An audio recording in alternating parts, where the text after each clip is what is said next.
Welcome back to the Sega Master. Today I want to take a look at Dynamite Dux, a butt-kicking duck out for revenge. That already sounds awesome! Dynamite Dux was created by Sega AM2 and released in 1988 on the successful Sega arcade board for the Sega System 16. A year later the game was ported to the Sega Master System. During the port, both the graphics and the sound took a hit. With multiple objects on the screen, Sega games tend to slow down. The Master System already struggling with the game, they had to remove frames of animation and multiple weapons. Also, the story was changed, but we'll get to that in just a moment. Dynamite Dux would later inspire the character Bean the Dynamite for the Sonic the Hedgehog series, including Sonic the Fighters, Sonic Jam, and even the Sonic comics. The cover shows our Dynamite Dux throwing bombs at dog heads, so leave your logic at the door. Well, let's hope my questions can be answered.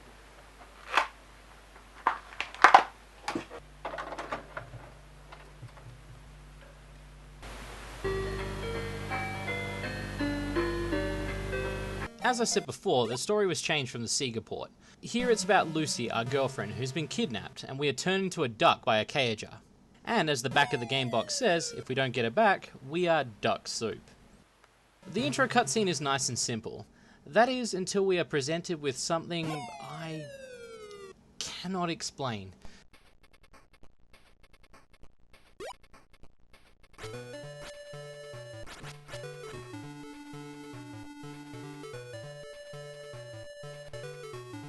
I cannot even put into words what I'm seeing.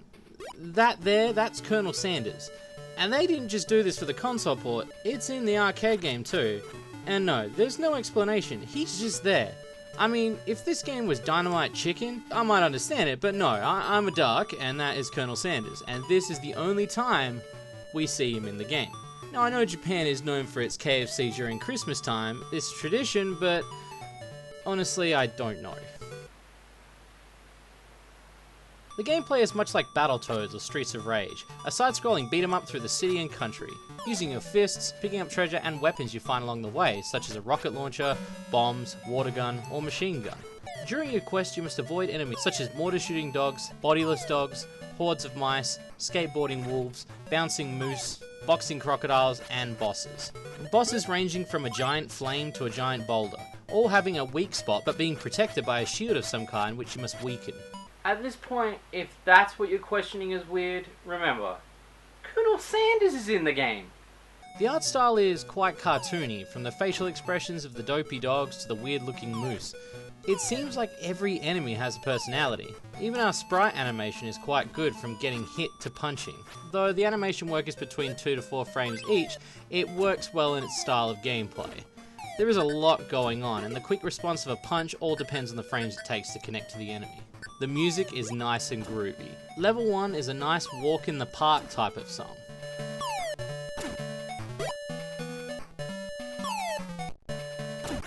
And when the boss hits, it turns into a boss fight tune of endurance. Level 2 would have to be my second favourite theme. And yes, each level has its own theme that sets itself apart.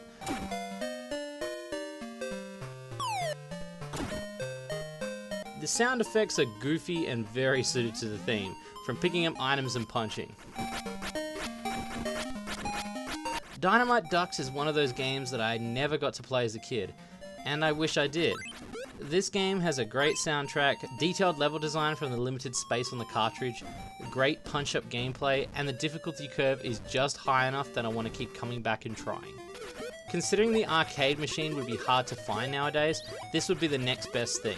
If it had multiplayer, it would almost be at the top of my list. Honestly, this is a 9 out of 10. It's a must-have for your collection. It's a fun little side-scrolling beat-em-up.